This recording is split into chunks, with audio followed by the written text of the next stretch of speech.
In the Dita Bharaya Sutta, the Buddha describes the senses as being aflame with sensual desires and clinging. In my practice, I can avert my gaze, ignore the opposite sex, but the heart is still clinging to wants and desires. In your opinion, what is the best way to subdue the longing in the heart in order not to break the 5 precepts? Okay, there are 2 things you need to do.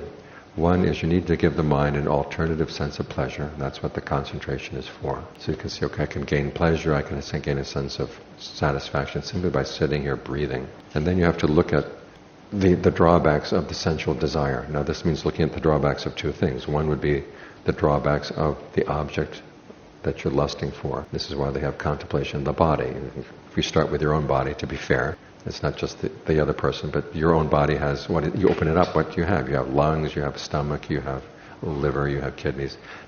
And ask yourself, okay, which of these things am I lusting for? You realize you're not lusting for any of those things. And yet if the person didn't have those, then the person would be, wouldn't be a human being. So it's implicit in lusting for a human being that you are lusting for these things. You say, I don't really want that. But then you also look at it, it's not just the object of the lust, it's the way the mind tends to fantasize about how you would go about getting that other person. I'd say this, and I'd do that, and then she would do this, and then she would do that, and I would do this, I would do that. That's a lot of the allure is there. And so you have to, as they say in psychology, you have to poison the fantasy. Look at yourself and say, this kind of fantasy that I have, 1, how realistic is it? And 2, would it actually come out this way?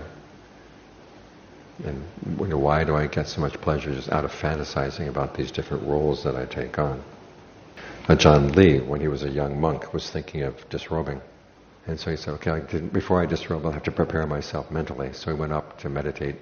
He said, okay, if I disrobe, what am I going to do? And at first everything went really well in his fantasy. He gets a good job. Here he is, the son of a Thai peasant. He figures out some way that he's going to get the daughter of a nobleman to be his wife. And then the reality principle starts setting in. He realized, okay, if the daughter of a nobleman married a Thai peasant, her parents would probably disown her. And she'd have to go live with him, and she wouldn't get any of the inheritance. And because she would need to work, but she was always very delicately brought up, she was going to die. And then things just got worse and worse and worse. And then he finally realizes, okay, I don't want to do this. That's called poisoning the fantasy. So when you find yourself engaged in sexual fantasies, poison the fantasy. But in order for this kind of contemplation to really work, you have to have the alternative of the pleasure that comes from concentration.